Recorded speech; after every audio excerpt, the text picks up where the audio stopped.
આપણે કૃષ્ણ ભગવાન અને અર્જુન વચ્ચેની વાત ચર્ચા હાલતી હતી અને એમાં ગીતાનો આખો સાર હાલતો હતો. આગળના સત્સંગની અંદર ગીતાના સાર હાલતા હાલતા એવી જગ્યાએ પહોંચ્યા હતા કે અર્જુનને એવો સવાલ પૂછ્યો કે ભાઈ સામે જેટલા સગા સંબંધીઓ છે તમે કહો છો આનો વધ કરી નાખો, મારે આનો વધ કરવો છે પણ મારું મન માનતું નથી. તો મારું મન માનતું શું કામ નથી, એની માટે હું શું કરું કે જેનાથી મારું મન માની જાય. એટલે એ સમયની અંદર કૃષ્ણ ભગવાન એવી વાત કરે કે જો પાર્થ, તારે વસ્તુ સમજવાની જરૂર છે કે આ તારા આના આગળના શરીર હતા ત્યારે હોતે ને તારા હગા સંબંધીઓ હતા, અત્યારે હોતે છે તો આગળના શરીરો જે હતા ત્યાં હગા સંબંધીમાં હોતે કોઈનો જન્મ થતો છે, કોઈનું મરણ થતું છે, અત્યારે તને યાદ નથી, અત્યારે તને દુઃખ નથી થતું. એવી જ રીતે તું એમ કહેશો કે આ તારા હગા સંબંધી છે, આનો અંત થાય તું એમ કહેશો અત્યારે દુઃખ થાય પણ 2, 5, 25 વર્ષ વયા જાય, 2, 5 દિવસ વયા જાય. એટલે ધીમે ધીમે જે બહારના વ્યક્તિ છે ને, જેવી રીતે કોઈ વ્યક્તિ છે એનું દેહાંત થઈ ગયું એટલે આપણે કેમ બેસણામાં જઈએ, દૂરના વ્યક્તિ હોય એટલે કેવું કરે ત્યાં જઈને બેસણામાં જઈને વી આવે. એને જે નક્કી હોય કે ભાઈ 12 દિવસમાં કે જેટલામાં છેલ્લો દિવસ થતો બેસણાનો 1 જ દિવસ જઈને વી આવે. થોડાક નજીકના હગા સંબંધી હોય તો 10-12 દિવસ રોજે એની લોકોને ઘરે જતા હોય શાંતિથી બહેન વી આવતો હોય. થોડાક ઇથી નિકટના વ્યક્તિ હોય તો અહીંયા રો કકળાટ થતો હોય. તો હાવ એકદમ નિકટના વ્યક્તિ હોય કે ભાઈ પતિ પત્ની કે છોકરા, તો એને વધારે દુઃખ થતું હોય. પણ એ હોતે ને 1 દિવસ 2 દિવસ 6 મહિના વર્ષ 2 વર્ષ પછી હોતે ને એને ભૂલી જવાના છે. તો જેવી રીતે એ બધે ભૂલી જાય છે એવી રીતે પાર્થ તું હોતે ને હજી તારા ભીષ્મ પિતામહ છે, ગુરુ દ્રોણ છે, દ્રોણાચાર્ય છે, આ બધાને ભૂલી જા અને તું ખાલી તારું યુદ્ધ કર. એટલે જ્યારે આ વાત કરે એટલે ત્યાં સુધી આપણે આગળના સત્સંગમાં પૂગ્યા હતા વાત કરતાં કરતાં. અહીંયાથી આગળની કથા કરીએ તો અર્જુનની વાતનો સવાલ પૂછે કે તમે એક રીતે મને એમ કહો છો કે સંન્યાસી બનો, આજે બધા વ્યક્તિ છે આને ભૂલી જાઓ, આ કોઈ આપણા નથી, આ બધા ખાલી કર્મના ફળ હોય. બીજી રીતે તમે મને એવું કહો છો કે તારું કર્મ કહેવાય યુદ્ધ કરવું. તો મને વાત સમજાતી નથી કે આ બે વાત વિરોધાભાસ છે. એક રીતે કર્મ કરવાનું કહો છો, એક રીતે એમ કહો છો કે એવું કાંઈ હોય નહીં, બધું ભૂલી જવાનું, શાંતિથી જિંદગી જીવવાની. એટલે કે તું કર્મ કરું તો કોની માટે કરો, સામેવાળાનો વધ એટલે કરવાનો છે કે પાછળ રાજ્ય મળે એમ છે. જો સામેવાળા વ્યક્તિ આજની તો કાલ વયા જવાનો છે, આપણે એમ કહીએ કે ભાઈ દુર્યોધન છે એનો અંત થવાનો છે, તો યુધિષ્ઠિરનું ક્યાં શરીર રહેવાનું છે. તો વાત એવી છે કે સામેવાળા 2, 5, 25 દિવસમાં વયા જવાના છે, આ લોકો નથી રહેવાના. તો સામે આપણને કોઈ કર્મની પાછળનું કારણ નથી દેખાતું, તો કર્મની પાછળ કારણ નથી દેખાતું તો કર્મ હું કામ કરું, વ્યક્તિ કર્મ કરે જ હું કામ. એટલે અમે કૃષ્ણ ભગવાન એવી વાત કરે કે કર્મ વ્યક્તિને એટલે કરવાનું હોય કારણ કે એનું ધર્મ કહેવાય, એની ફરજ કહેવાય કે તારું અત્યારે ધર્મ છે યુદ્ધ કરવું, એટલે તું યુદ્ધ કર, તારી અત્યારે ફરજ છે યુદ્ધ કરવું, એટલે તું યુદ્ધ કર. એટલે પાછા અર્જુન સવાલ પૂછે કે તમે એમ કહો છો કે મારો ધર્મ છે, આ ધર્મ કેને કહેવાય, ધર્મ નક્કી કરવાવાળું કોણ, તમે આ વાત સમજાવો. એટલે કૃષ્ણ ભગવાન પાછી વાત કરે એ કે જો કોઈ વ્યક્તિ નક્કી કરે ને કે ધર્મ આ કહેવાય કે ઓલું કહેવાય તો વ્યક્તિની ભૂલ છે. કયા વ્યક્તિનો કયા સમયે કયો ધર્મ કહેવાય ને વ્યક્તિને પોતાને નિર્ણય લેવો પડે. જો કોઈ વ્યક્તિ જૂની કૃષ્ણ લીલા જોવે તો એની અંદર એક એવું ઉદાહરણ આવે. ઉદાહરણમાં એવું કે એક વ્યક્તિ હોય, આ વ્યક્તિના ઘરે એના પિતા હોતા હોય પથારી ઉપર અને એના છેલ્લા શ્વાસ ગણતા હોય અને એમ કહેતા હોય કે બટા પાણીનો ગ્લાસ ભરીને દે. એ જ સમયે વ્યક્તિ પાણીનો ગ્લાસ ભરવા જાય અને ત્યારે બાજુના ગામમાંથી સૈનિકો આવે અને આખું જે ગામ હોય એને લૂંટફાટ કરવાનું ચાલુ થાય. આ વ્યક્તિ હોય શૂરવીર હોય, આની પાસે કળા હોય કે જો આગળ તલવાર હાથમાં લઈને યુદ્ધ કરવા જાય તો સામે કેટલા સૈનિકોનું સત્યાનાશ કરી શકે. પણ તો અહીંયા જે બાપ દાદા છે, જે એના પિતા છે, એ છેલ્લો શ્વાસ ગણે છે, છેલ્લું પાણીનું એક ગ્લાસ એને દેવાનું છે. પછી તો ઓલા નથી કહેતા આ જગ્યાએ રેડવા જાવ નહીં, રેડવા જાવ નહીં, તો કરવાનું જ હોય, પણ છેલ્લો ગ્લાસ છે. તો પુત્ર તરીકે ન્યાય વ્યક્તિ જાય તો સામે ગામ લૂંટાઈ જાય. જો ગામની મહેનત કરવા જાય તો અહીંયા પિતાનો પ્રાણ વયો જાય તો કરવું શું વ્યક્તિને. એટલે જ્યારે આવ્યો જ્યારે સમય આવે ત્યારે આને શાસ્ત્ર પુરાણોની અંદર ધર્મ સંકટ એવા શબ્દ વાપર્યા છે કે આને ધર્મનું સંકટ કહેવાય કે જ્યારે વ્યક્તિની નજરની આમ 2 ધર્મ આડા આવી જાય એમાંથી કયા ધર્મનું પાલન કરવું વ્યક્તિને પોતાને નક્કી કરવું પડે. એટલે આ વાત કૃષ્ણ ભગવાન અર્જુનને સમજાવે કે જો પાર્થ, આવા વ્યક્તિને પોતાનો ધર્મ કયો છે એની પોતાને નિર્ણય લેવો પડે. એવી જ રીતે તારો હાલમાં ધર્મ કયો છે એની તારે નિર્ણય લેવો પડે કે અત્યારે તારે યુદ્ધ કરવું છે, હથિયાર મૂકીને એને બેસી જવું છે, આ નિર્ણય તારો છે. પણ હું મારે તરફથી તને એમ કહું છું કે અત્યારે તારું કર્મ ધર્મ કહેવાય, તારું કર્મ છે યુદ્ધ કરવાનું, એટલે તો યુદ્ધ કર. એટલે પાછો અર્જુન સવાલ પૂછે કે તમે કયો વ્યક્તિની પોતાનો નિર્ણય, પણ આમાં તો વ્યક્તિ દીઠ ફેરે રાખશે. તો આ ઓલા જેવું છે કે સ્કૂલની અંદર એમ કે ભાઈ આ વ્યક્તિ વચ્ચે નિબંધ લખો, ઓલા 5 માર્કના સવાલમાં આખું પાનું ભરી જાય. અમે સ્કૂલમાં હતા ને ત્યારે એમ કહેતા કે કોઈ વ્યક્તિ આખું નિબંધ લખતો હોય ને તો શિક્ષક જ્યારે ચેક કરવા જાય ને ત્યારે ફૂટપટ્ટી લઈને ચેક કરે. ફૂટપટ્ટીનો મતલબ એમ થાય કે 5 માર્કનો સવાલ હોય ને ફૂટપટ્ટી મૂકે, 5 સેન્ટીમીટર સુધી લાંબા જાય તો 5 માર્ક દઈ દેવાના, 4 સુધી જાય તો 4 માર્ક દઈ દેવાના. એટલે કે આમાં આ સવાલનો કોઈ જવાબ ન થયો, કોઈ તર્ક ન થયો. તમે અમને કોઈ એવો જવાબ આપો કે જે વાતનો કોઈ તુક બને. હું એમ પૂછું છું ધર્મ કેને કહેવાય, તો કોઈ બીજા વ્યક્તિ હરખી રીતે સમજે કે આવો જવાબ આપો. એટલે કૃષ્ણ ભગવાન એમ કે જો તારે સાદી ભાષામાં જોતું હોય ને તો ધર્મ એને કહેવાય કે પરમાત્મામાંથી આત્મા વિખૂટો પડ્યો હતો. એ આત્મા અત્યારે પરમાત્મા ભેગો ભળેલો નથી. આ વાત તો પ્રૂફ જ છે, નકર તો ભગવાન કહેવાય. અત્યારે હાલમાં તું પરમાત્મા ભેગો ભળેલો નથી. તો જે કોઈ કર્મ કરવાથી તું પરમાત્મા ભેગો ભળી જા ને એને ધર્મ કહેવાય. જે કર્મ કરવાથી પરમાત્માથી તું દૂર જા એને અધર્મ કહેવાય. એક વ્યક્તિ મૃત્યુલોકમાં જેટલા છે, જ્યારે એને મનની અંદર સવાલ આવે કે આપણે ધર્મના રસ્તે હાલીએ છીએ કે નથી હાલતા, ત્યારે એને મનમાં એ વિચારવાનું કે આપણે આ કર્મ કરવાથી આપણે પરમાત્માની નિકટે જઈએ છીએ કે પરમાત્માથી વિરુદ્ધ જઈએ છીએ. જો આપણે પરમાત્માની નિકટ જઈએ છીએ તો એને ધર્મ કહેવાય. જો પરમાત્માથી વિરુદ્ધ જઈએ છીએ તો એને અધર્મ કહેવાય. પાછો સવાલ, તમે એમ કેમ ખબર પડે કે સામેવાળાને મારવાથી આપણે પરમાત્માની નિકટ જઈએ છીએ, ન મારવાથી વિરુદ્ધ જઈએ છીએ? આ સવાલ આવે. કૃષ્ણ કહે કે આજ જો આપણે ઘડી પહેલાં બસનું ઉદાહરણ નહોતું દીધું, આપણને ખબર નથી કઈ બસ જાય છે, તો જે કંડક્ટરને પૂછી લેવાય ને. એની જેવું છે કે જ્યારે આપણને ખબર નથી પડતી કે ધર્મ કયું છે ને કયું નહીં, ત્યારે તને કહેવા માટે તો આ આખો રથની જે સારથી છે એ 4 ઘોડાની લગામ લઈને તારી ભેગો એટલે તો ઊભો છું. કે જે જગ્યાએ ગુરુની જરૂર પડે, ગુરુની જરૂર ત્યાં જ પડે છે કે જ્યારે જીવનની અંદર ધર્મ સકંટ આવે ઊભો રહી જાય, આપણને ખબર ન પડે કે કયા સમયે કયું કર્મ કરવાનું છે, ત્યારે આપણા ટેકનોલોજીનો સમય હારે કે ફોન ઘુમાવીને કહે કે પ્રભુ આવું છું હું કરું, ત્યારે ઓલા લોકો એમ કહે કે તમ તારામ કરી નાખ, બાકી બધું સંભાળ લેવું. એ ખાલી શબ્દ છે ને, બસ આ જ સમય સમજી લેવાનું કે આપણે ગુરુમાં ફાવી ગયા. કે જ્યારે જીવનમાં ખબર ન પડે કે આમ કરું કે આમ કરું, ત્યારે ફોન કરીને હું કહી દઈ કે પ્રભુ આવું થયું છે હું કરું, ત્યારે ઓલા લોકો એમ કે આમ કરી નાખાય.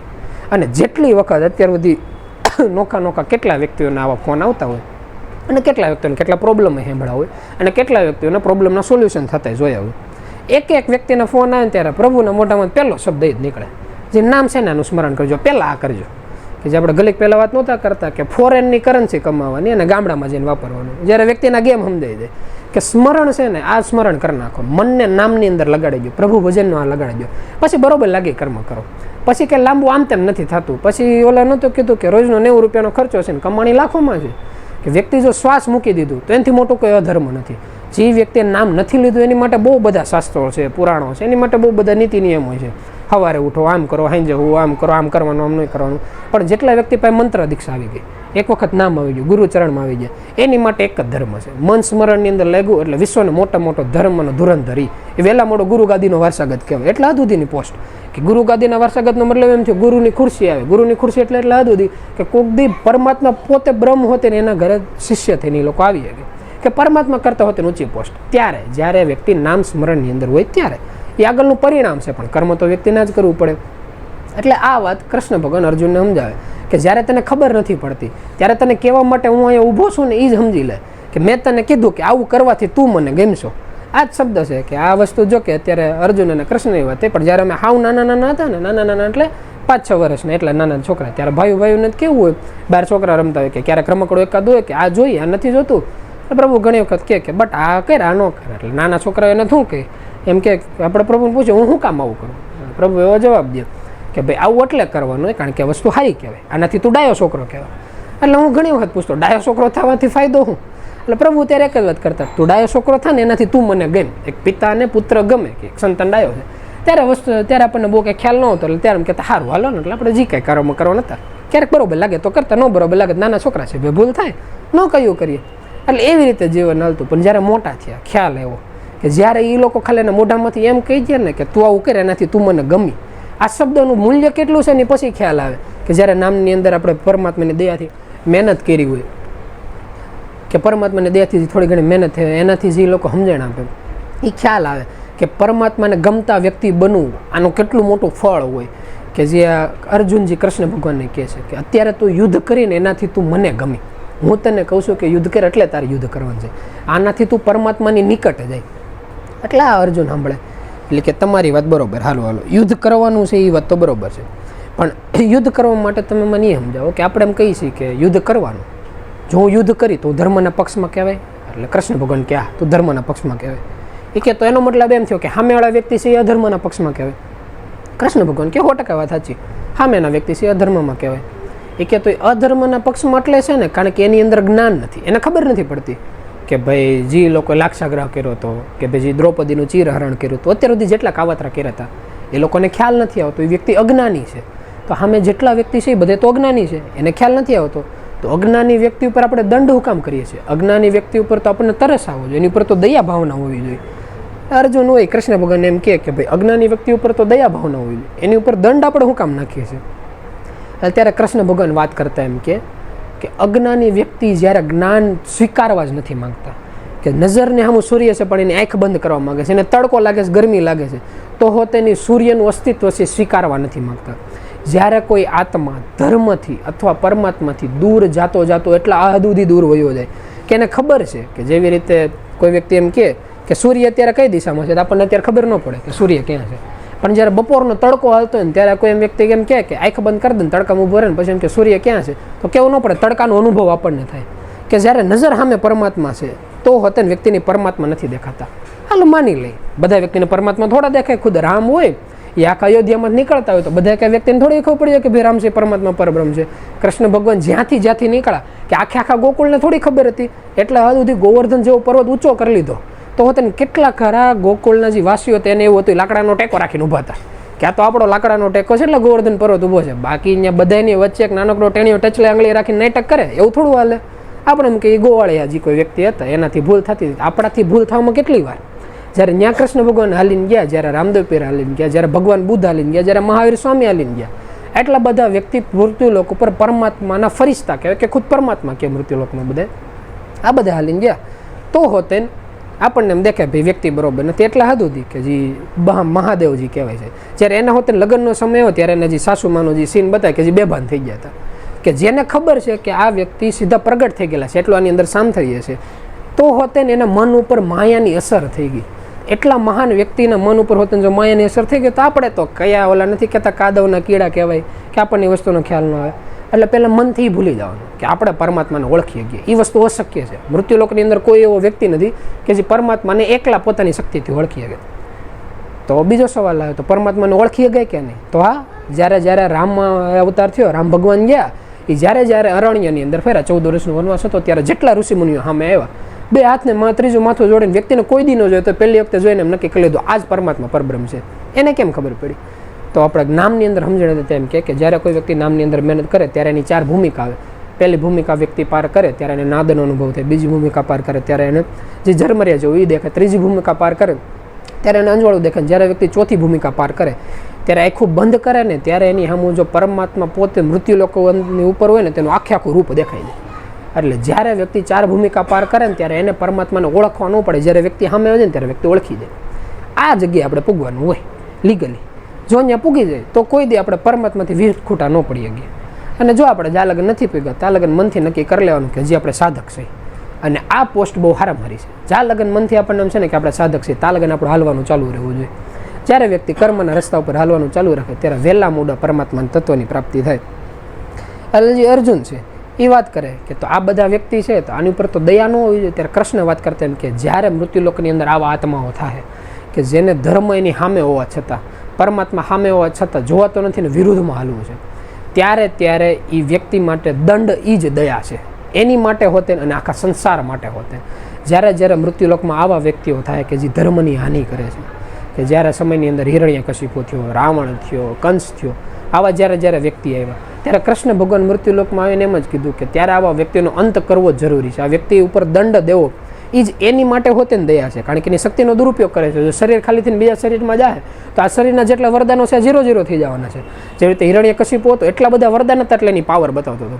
શરીર ખાલી થયું જેવું રાવણનું શરીર આવ્યું એટલે કાંઈ પાવર ન બતાવી ગયો. જા લગન એને પછી તપસ્યા કરીને શક્તિ એકત્રિત ન કરી અને પાવર પછી બતાવીને કેટલોક બતાવ્યું. હિરણ્યકશિપુ હતો 3 લોકનો માલિક હતો.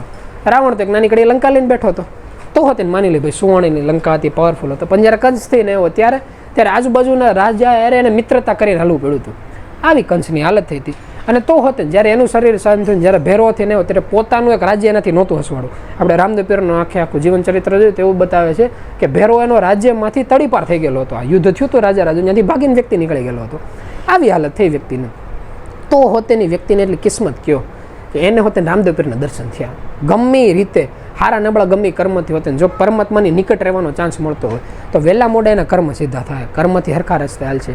પણ ફરક ક્યાં આવીને વ્યક્તિ રહે છે કે વ્યક્તિ જ્યારે સુધારવાનો નિર્ણય નથી લેતો. આ જેટલા વ્યક્તિ છે ને બધે સુધારવાની કોશિશ કરી હતી.